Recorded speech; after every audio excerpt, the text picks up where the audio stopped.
Hello, this is the RPG Crawler, and welcome to another RPG product review.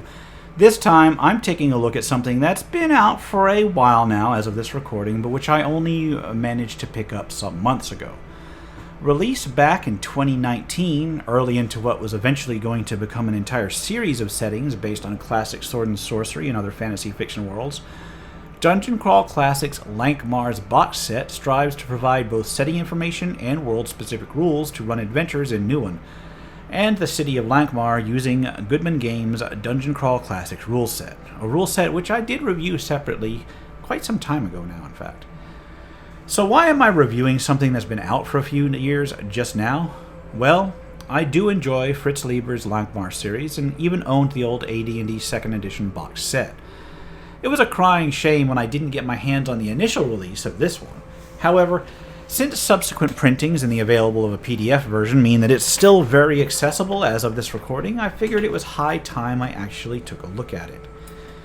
As usual, I will go over the physical presentation, give an overview of the contents, and then give my insights at the end.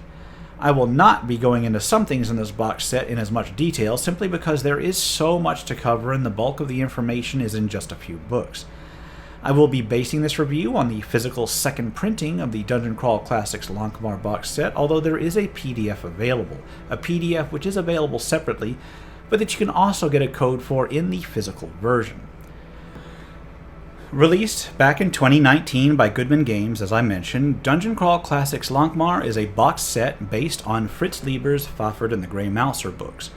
It comes in a glossy box that contains a Judge's Guide to Nehwon, which includes basic background on the setting as well as references for creating characters and playing them in the Lankhmar setting. The Compendium of Secret Knowledge includes a number of alternate rules that will help tailor the DCC RPG rules specifically to Lankhmar, from modifications to classes to changes in healing and combat rules, as well as the fleeting luck rules. The Lankhmar City of the Black Toga book details the setting of the Lankhmar city itself and features a number of charts and sidebars for creating and running adventures in the city, as well as stats for notable inhabitants, even Fafhrd and the Grey Mouser themselves at various points in their career. No Small Crimes in Lankhmar is an intro adventure for level 1 characters. The Judge's screen includes various charts and useful tables on both sides, front and the interior as well. And then there are two poster maps, one that gives the general look of the land of Nehwon itself and is a much smaller poster all in all. It just gives an overview of the world. And then a fold-out map of the city of Lankhmar proper, which I am not going to fully unfold on camera right now. It is relatively detailed, and the artwork is pretty consistent with the rest of it. Finally, there is a copy of the Goodman Games Gazette that includes background on the people behind the product, information on Fritz Leiber and Lankhmar in general, and then some general RPG articles and materials that might be specifically for this entire kind of genre. Well, I will give an overview on each of these in turn. I'm probably going to leave out the Gazetteer. I am really just going to focus on the 3 core books and the adventure, which is the bulk of the actual content, so to speak. Now, in terms of presentation, the box itself has a lovely finish and is just sturdy enough to do the job. I can't really complain there. The largest of the books, clocking in at 104 black and white interior pages, is the Judge's Guide to Nehwon. It's a simple, perfect bound paperback, and it gets the job done as well. The text layout here and in the other books within this offering follow the same kind of format as the Crawl Classics core book. If you remember that one, you've got full column text, you've got interspersed with illustrations here and there, same sort of font and everything. However, almost everywhere that there's text-based tables, this book does expand. For most of the actual content pages, it goes with 2 columns like this. But anywhere there's a table on the interior, the table goes full spread. So that's what you've got there. In terms of the interior. There's also shaded sidebars from here to here whenever there is additional material that is specific for a particular area. You've got these set-aside sidebars. They're not super common, and they're often used for optional rules, but they're interspersed within there. The art is in the typical Goodman Games art style, and I've come to really appreciate it, even if it does get goofy at times. In this case, they spent a lot of time making it actually resemble what you'd expect of the books from the Lankhmar setting, even if those weren't particularly commonly illustrated back in the day. It's not quite old school, being a little bit more elaborate than one might expect from early RPG material, but thematically it fits that era kind of well. Now, as for Lankhmar, the City of the Black Toga, Compendium of Secret Knowledge, and the Adventure No Small Crimes in Lankhmar, they are all staple-bound offerings rather than perfect-bound, so you've got the staple bundle there, mostly due to their lower page counts. This one's only 44 pages, or this one's only 44 pages. This one's only 40 pages. And then you've got 12 pages here, so yeah, of course you're not going to have a perfect bound for those. At least they do share the same sort of internal format that you've come to expect from the DCC RPG kind of stuff, so there is that. The judge's screen is a pretty typical trifold bit of cardboard, a bit on the thin side, I'd say, honestly. It does have a nice glossy sheen on both sides, but actually this one is not so glossy. This is kind of matte. But it's sturdy enough to get the job done. I don't use DM screens and judges screens all that much. I didn't even when I was at the table a lot of times. So I've only really encountered a few, but this seems a little bit on the flimsy side for even those few that I've encountered. There's nothing aside that to really complain about, though. Likewise, the maps, I want to say they could have been in heavier paper, although I guess compared to other poster maps I've seen, they're about on par. I feel like I'm going to rip them whenever I open them up, but then again, I've always felt like I'm going to rip poster maps whenever I go to open them up, so... yeah, this is a good reason. This is a large part of the reason why I don't usually get box sets myself, is because I just tend to be a little bit hard on the materials that I use. Now, the Nehwon map, while being notably smaller and more stylized in black and white, I actually prefer, and I'll get more into that later, whereas the city map is in full color and strives to be relatively more detailed, while still leaving enough to the imagination. And then the Goodman Games Gazette is just pretty much just typical newspaper style. It is a little bit better than standard newsprint. It's about what you'd get from like a local, I guess a local newsletter or something. Now, normally I do leave my evaluation of the physical presentation until the end, along with the evaluation of the actual contents, but I've already gone into it, so I may as well get it fully out of the way now. The text and content format is pretty standard for Goodman Games products. I found little in the way of actual mechanical typos and errors, and the rules were organized in an understandable and relatively easily referenced way, although splitting the player rules off from the main judge's guide into the Compendium of Secret Knowledge does mean that both of these books are probably going to be relatively heavily referenced during play, at least at first. And although I can understand the want to divide things up that way, I'm also just not a big fan of the physical format that this box set takes place. Again, I don't usually use box sets. I usually do with full single volume kind of material for settings. And I think that the way that the binding is a little bit lightweight on this, I feel like it may not hold up as well as some of the hardbacks that I've got from Goodman Games in the past. I mean, I really shouldn't feel that way because realistically it is on par with or better than a lot of the box set from the TSR era, back 20, 30 years ago almost now. Jesus. However, I gotta say, most of this nitpicking that I'm doing on this is just based on the fact that I've been spoiled by other Goodman Games products. I love their hardbacks. What can I say? I can't help but think I'd like to see this entire set in something a little bit like that. For a box set, it does the job. And when it comes down to it, one can just bust out the digital copy for reference if you're intending to use it at the table a lot. So with that out of the way, let's take a look at the actual content, overall. Now I'm going to start with the main books. I'm going to give a brief overview of their contents, then go through each section in a little bit more detail as always, as well as gives my entire thoughts on the entire box set at the end.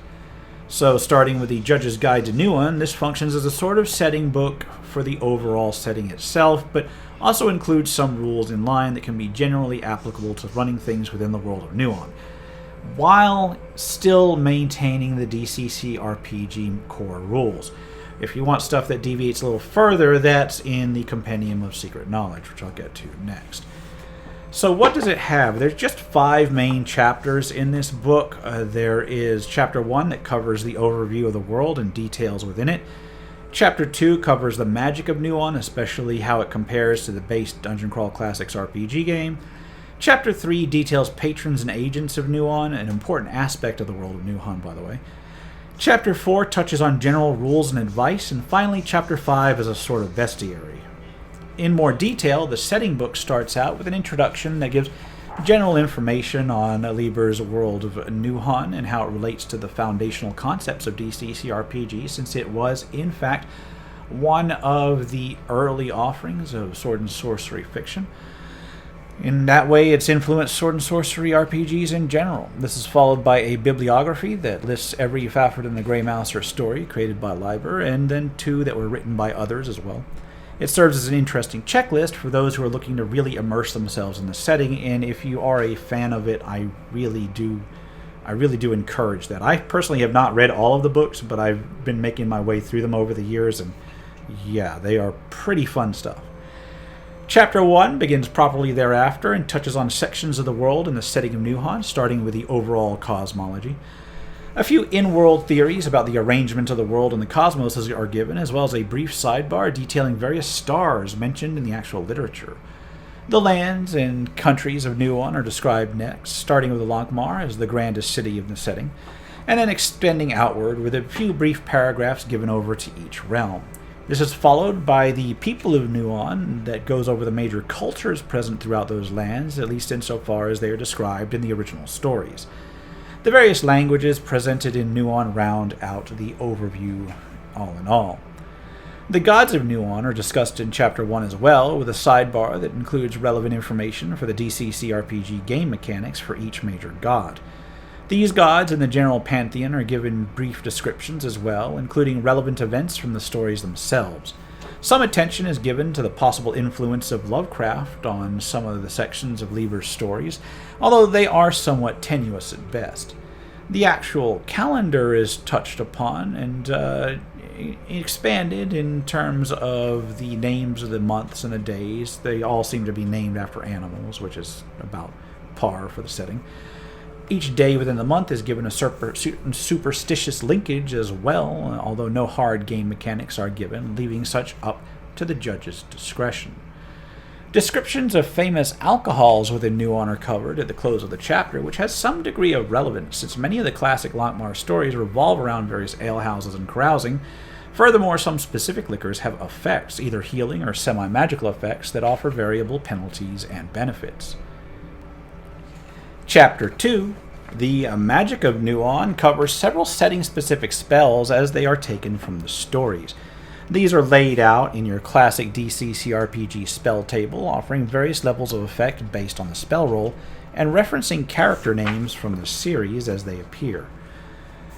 Chapter 3 details the agents and patrons of Nehwon and goes into one of the 2 major systems that differentiate Lankhmar from the basic DCC RPG games.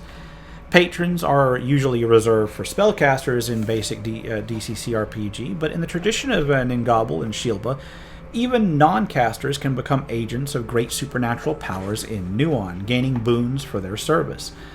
The chapter begins with a quick introduction to the idea of becoming an agent to a patron, gives some sample ways that PCs can become an agent, then gives some rules for unsought-after patrons, i.e. patrons who swoop in during a moment of weakness to give the PCs an offer they can't refuse. The patron system relies on the patron die, which can affect various aspects of the rules, from attacks and spell checks, although saving and skill throws, healing, etc. can all be affected as well.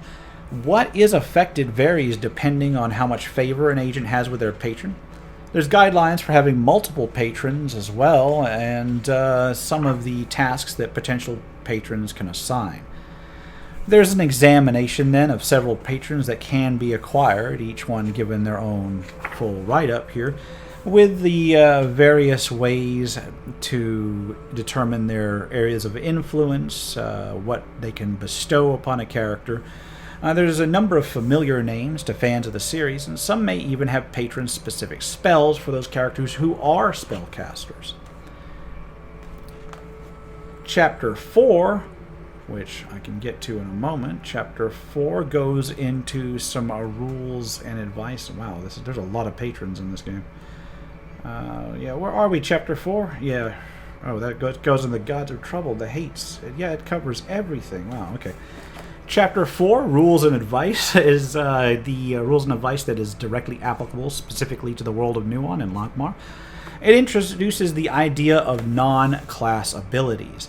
These allow characters to dabble in a splash of another class as their background without actually dealing with multi-classing, as many of the heroes of Lankhmar tended to mix and mingle aspects of certain classes. Classically, the Grey Mouser used to be a sorcerer's apprentice, if I remember right, before becoming a thief, so he had a dash of not necessarily spellcasting, but interaction with spellcasting. These are, by and large, based on the character's background culture. Certain cultures are more liable to have certain non-class abilities, and those are gone into in the Compendium of Secret Knowledge later. There are detailed carousing rules that can be used as both a launching point for new adventurers as well as a way to drain resources, or even to produce long-term complications in the PC's lives. There are a few magic items that are specific to the world of Nehwon listed, generally taken directly from the adventures of Fafhrd and the Grey Mouser. Advice and examples for running urban-centric kind of adventures and campaigns follow, since the Thieves Guild and the city of Lankhmar itself feature so prominently in the stories, and the concept of the meet is detailed, which is basically a kind of way to unite otherwise independent characters into one adventurer, because chances are good they're all going to have their own kind of driving background, rather than just having a group of commonly working together people. The final chapter is the Monsters of Nehwon, which details several creatures from the stories of Fafhrd and the Grey Mouser, as well as their backgrounds and special abilities. The book as a whole concludes with an afterword from Michael Curtis of Goodman Games. Next, let's take a look at Lankhmar, City of the Black Toga, which is right here, the next one. Now, this is another setting information book, this time focused upon the city of Lankhmar itself as the central city around which adventures often revolve. It is split into 3 sections, the largest being the guide to the city of Lankhmar itself. Section 2 covers the Rogues Gallery, which covers various characters within the setting, while the third section details building up various neighborhoods. As the largest section, Section 1 details the various parts of Lankhmar City itself. After an introduction that gives an overview of the book, as well as a list of Fafhrd and the Grey Mouser stories that revolve around the city, you've got the actual start of Section 1, which covers a few paragraphs on the history of Lankhmar itself. The lore of Lankhmar is variable and often disagreed with within the city itself, so even individuals that are supposedly learned will have different takes in the setting, which is good. That means that you can pretty much adapt it as you need to for your particular campaign. There's a description of the general look of the city and some talk about the government and other influential powers within the city. It should be noted that the source material actually covers a number of years, which involve the government changing over time. So details on potential persons of import are given for each time section. Like here we go, you've got several overseers that are introduced over the course of the stories over the years. Other influential organizations, the guild and orders, are described, as well as the military organization of Lankhmar. Some general rules for crime and punishment are given, as in an urban adventure where you're probably going to have your characters run across the law from time to time, especially within a corrupt society when they may not even be breaking the law before they run into it. Then there's some tables and examples of crafting a scene within Lankhmar, from the building types to the air quality and the lighting. This kind of lets you generate scenes on the fly if you absolutely need to, modified based on the area of town that you're trying to describe. Information on other costs, cost of living, entering and dealing with the city gates and such follow, along with potential random events that might take place on city streets. The various neighborhoods and quarters of Lankhmar are detailed next, and this is where the concept of an event chain is introduced, introducing kind of a combination of random encounter and event tables for the city areas. These individual event tables aren't a new concept by far for setting books, but event chains basically let you link various encounters into a sort of randomly generated mini-adventure, letting you link the various areas of the city together and encourage players to go out and follow each link in turn and thus go from neighborhood to neighborhood. As for the quarters and districts of Lankhmar, there are 11 in all. There's the River Quarter, the Citadel and the Rainbow Palace, the Noble Quarter, the Street of the Gods or the Temple Quarter, the Forbidden Temples, the Crafts Quarter, the Thieves' House, the Slums, Rich Men's Quarter, the Carousing Quarter, and the Plaza of Dark Delights or the Plaza Quarter. Each of these areas is given a description on the following pages, along with a list of various places and persons of interest within the area. Each area also has a table of random events that might trigger within that area, some of which link to other areas and can be used at the start of the continuation of an event chain. Areas often have other tables specific to that area, for instance, the various ships that you can encounter in the River Quarter, various noble underlings for the Rainbow Palace area, etc., etc. Moving on to Section 2, which I believe is all the way back here. Yes, it is. The Rogues Gallery details the background and stats for various important persons within the Fafhrd and Grey Mouser books, including the duo themselves. Stats are given for Fafhrd and the Grey Mouser at 3 different points in their career, as a youth, in their prime, and as semi-retired, so you can set your own adventures at either point in their career or even before or after, just so that they don't overshadow your group. Then there's various other inhabitants that have appeared in the stories, whether specific persons or just general NPCs, such as the City Watch or underlings to particular NPCs of greater note. Notably, some characters detailed were actually done in certain stories, but they were included anyway, again, because you can put your own adventures in pretty much any setting within or any time period within Lankhmar, so they could be still alive if you decide to run your adventures early in the careers of the Grey Mouser and such. They were included, of course, to let you either do that or even cover their disappearances. Now, the final section, Section 3, the Neighborhood, gives guidance on generating a neighborhood within Lankhmar for use during adventures or even random encounters, including various random tables to generate buildings and street names, various residents, secrets that you might find there, and adventure hooks to keep things going. So the third major book, the Compendium of Secret Knowledge, includes specific optional rules regarding character creation and running PCs in Lankhmar. There are 4 sections and 1 appendix in this booklet, with Part 1 covering character creation, Part 2 focuses on magic, Part 3 details combat and healing, and Part 4 expands on the luck system. Appendix A just has a list of intriguing items. There is a brief introduction, as always, that goes into why these optional rules exist. Lankhmar and Nehwon in general have a number of things about them that are different from how the core DCC RPG rules work, so the rules in this book, while optional, are more meant to give a campaign a more Lankhmar style and feel by replacing or altering certain rules in the basic core rules. This is immediately evident in Part 1, Character Creation. Lankhmar games don't generally have a funnel, so to speak, so instead of starting a bunch of characters at level 0, you do start the characters at level 1 just like you would in a number of other standard tabletop role-playing games.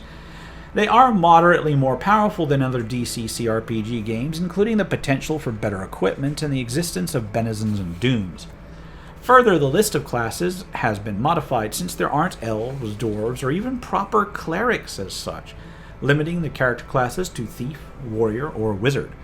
Luck also has a much more important part to play in Lankhmar adventures, and there's mention here of a new mechanic, fleeting luck.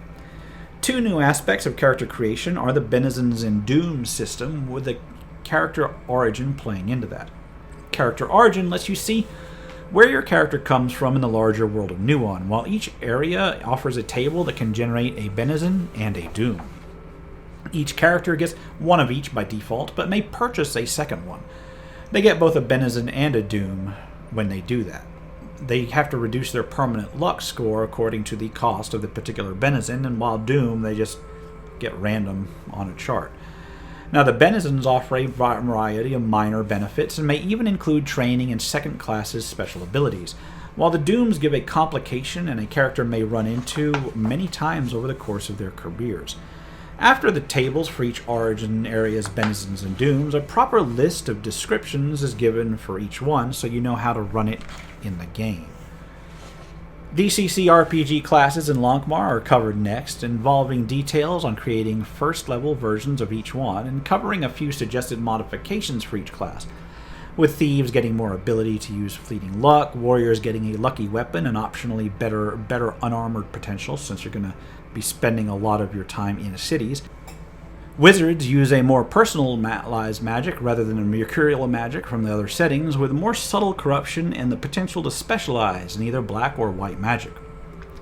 There's talk over whether alignment is even appropriate for Lankhmar, which lacks that sort of law versus chaos struggle that are seen in other classic sword and sorcery offerings, as well as what starting languages characters of various origins may take, followed by rules on purchasing equipment for starting characters since there are no level 0 funnels. Part 2 of the Compendium of Secret Knowledge deals with magic. Wizards in Nehwon don't have to deal with mercurial magic of basic DCC RPG, but do have to deal with spell stipulations, which are random limitations applied to how a particular caster learns a particular type of spell. These generally place limits on how or where a spell can be cast. Corruption still exists, but it has a more subtle form, so there are tables provided for corruption specifically in Nehwon. There is some consideration given to ritual magic, since this is something that comes up very often in the Fafhrd and the Grey Mouser stories. And finally, some basic spells are assigned to either white magic or black magic, according to how they feel like they're going to operate in a particular setting. There is the ability for wizards to specialize in one or the other, and both types may produce both advantages applied to them as well as disadvantages to other spells to differentiate them from how magic can be cast in other worlds. Part 3 involves combat and healing. With the lack of clerics and the fact that so many adventures will take place in a city, combat takes a bit of a different aspect in Lankhmar. There's optional rules to allow some AC benefit for unarmored warriors, indicating their ability to move more easily, and rules for healing without magic by expending luck dice to heal either during combat or afterwards. Rules for rousing dying characters follow, as optional sidebars pop up to go ahead and tell you or how to deal with extended injuries from coming so close to death. You've got rules for agents to call upon their patrons for healing or to avoid death entirely, and then guidelines for various non-magical ointments and healing restoratives, including the various alcohols that I mentioned before. There is a final sidebar for even more ways to heal if necessary, although it's going a bit far at that point. Part 4 covers the other major optional system in Lankhmar, Fleeting Luck. While the DCC RPG basic rules offer various ways to expend luck and to use it as a kind of modifier for your character, the Fleeting Luck system offers PCs a fleeting luck token that can be used and then restored in various ways that encourage a more daring, more dramatic play. It's meant to allow for flashier, more cinematic combat choices, and there's a way for the party to share fleeting luck amongst themselves to build camaraderie. The final appendix in the book just offers a list of intriguing items that characters might have or come across. It's pretty much similar to the trinket table from 5th edition. The booklet closes with a playtester credits and a random name chart in case you need names appropriate for each region. Now, the final thing I'm actually going to look at in any degree of serious detail is the adventure. So, no small crimes in Lankhmar. It is an introductory adventure for first-level characters that's inspired by the events of a story involving the Rat Plague and the Lankhmar below. It includes an introduction to the adventure as well as background giving information on one Lord Sutar, who had been a conspirator with the rats of Lankhmar below before his death.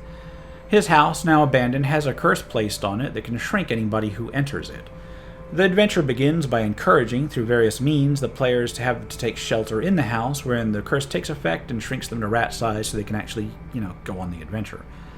Mechanically, it all takes place within a single house involving 3 floors and a basement. There's a limited number of encounter areas with just over a dozen of them, and the plot basically revolves around the characters trying to survive within an oversized house and discover a way to return themselves to their normal size. It is a simple adventure all in all, clearly written and easy enough to follow, with each area described in brief with notes that occur during each area as well as potential treasure. There's a wandering cat that serves as a sort of looming boss/threat that wanders the house as well, and I kind of actually think that's the best part about this entire adventure. Now, aside from that, there's the maps and the judge's screen that I talked about earlier. So, what do I think about it all in all? I did mention some nitpicks about how the physical booklets felt somewhat flimsy, and the modest organizational issue of putting rules into multiple books, but those are just that, nitpicks. They really derive mostly from me being spoiled by Goodman Games' other products. For a box set, Lankhmar isn't bad, and it preserves the DCC RPG classic art style, layout, and organization, which I, for one, enjoy very much. It's interesting to see so many little touches and details from the books rendered in this style, and I believe that it speaks to the care that the developers had for the source material that they appear that way. I didn't see much to point at in terms of typos and copy editing, and those who listen to me often probably find that as a bit of a surprise. No, it's very well edited. I'll give them that. The map of Nehwon is interesting, and overall the details between both the maps and the content is just exacting enough to allow even someone who isn't familiar with the Nehwon to run a game set there without being completely overwhelming with minutiae. So the stylized map of Nehwon is not useful for detailed overland travel, but it does give a good sense for just where things are in the world, and is good for more narrative approaches to travel. The map of Lankhmar itself, while more detailed and more regularly laid out, I think is actually somewhat less useful, especially since a fair amount of urban play in Lankhmar relies more on generating neighborhoods to streets for that specific encounter scenario, although I suppose it is useful for seeing where well-known named streets and corridors lie in relation to one another. The judge's screen it's interesting. It's got commonly used tables on both the judge and the player-focused sides, and it can be a hard decision when you do that on what tables to put where due to space constraints. I know that. But I think I probably would have just put all the art, like just nothing but art on the player-focused side, and then just kept the most commonly referenced table on the judge's side, because as it stands, it seems a little bit arbitrary. They just put them according to where they would fit rather than what would be more useful for the judge and what would be more useful for the players. I mean, maybe it's just me. I probably would have taken more care in deciding that.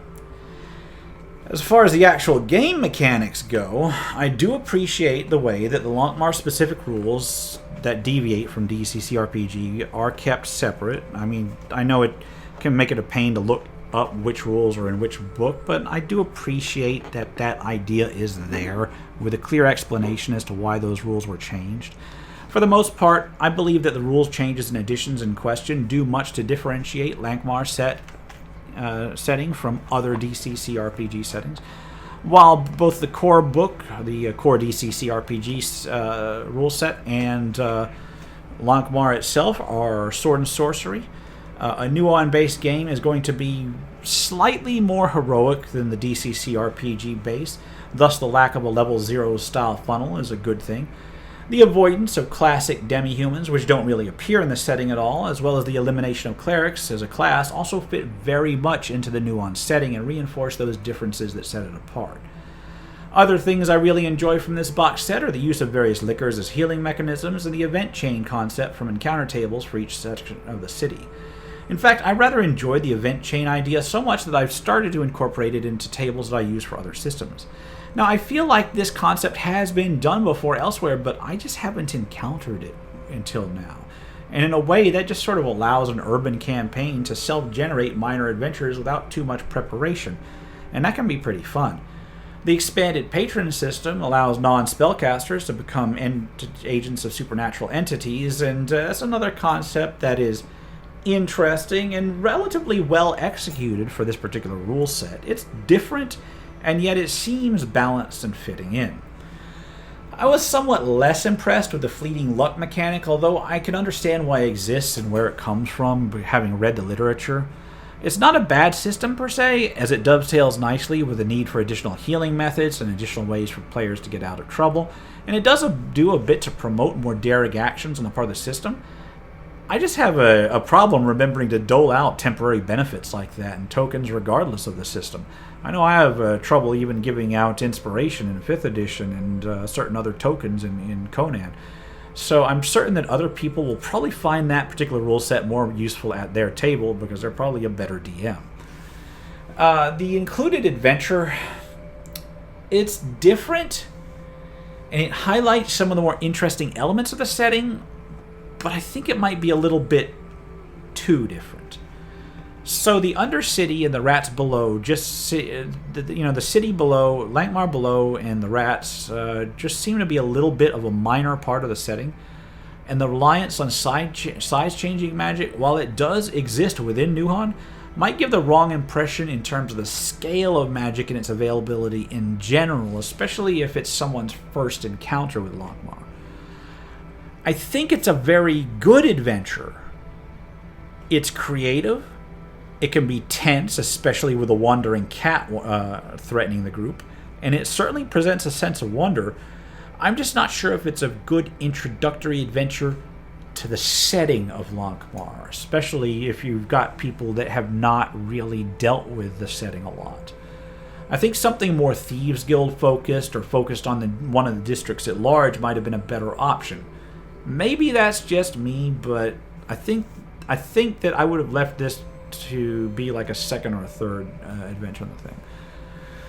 But nitpicks aside, Dungeon Crawl Classics Lankhmar does an incredible job of presenting the material of the Lieber's world of Nehwon within the rule set of DCCRPG. Now, as I mentioned when I started this, my prior experience with the setting's adaptation to tabletop RPG systems was purely based on the AD&D, I think 2nd edition era box set from TSR days. And point for point, this version of the Lankhmar seems to have that one beat, and I actually liked that box set.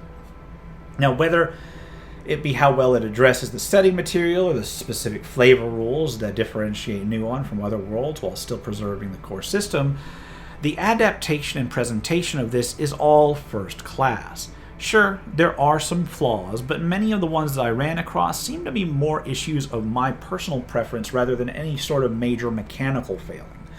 As someone who enjoys both the original literature and the DCCRPG system itself, the Dungeon Crawl Classics Lankhmar box set managed to do well by both properties, and my only regret, as I mentioned in the introduction, is that I didn't pick it up sooner.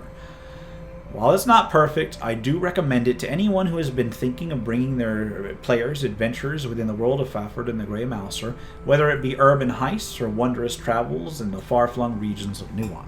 Although admittedly, adventurers in the city of Lankhmar itself are better served by the material. And on that note, I'm going to wrap things up here. This has been the RPG Crawler with my review of Dungeon Crawl Classics Lankhmar.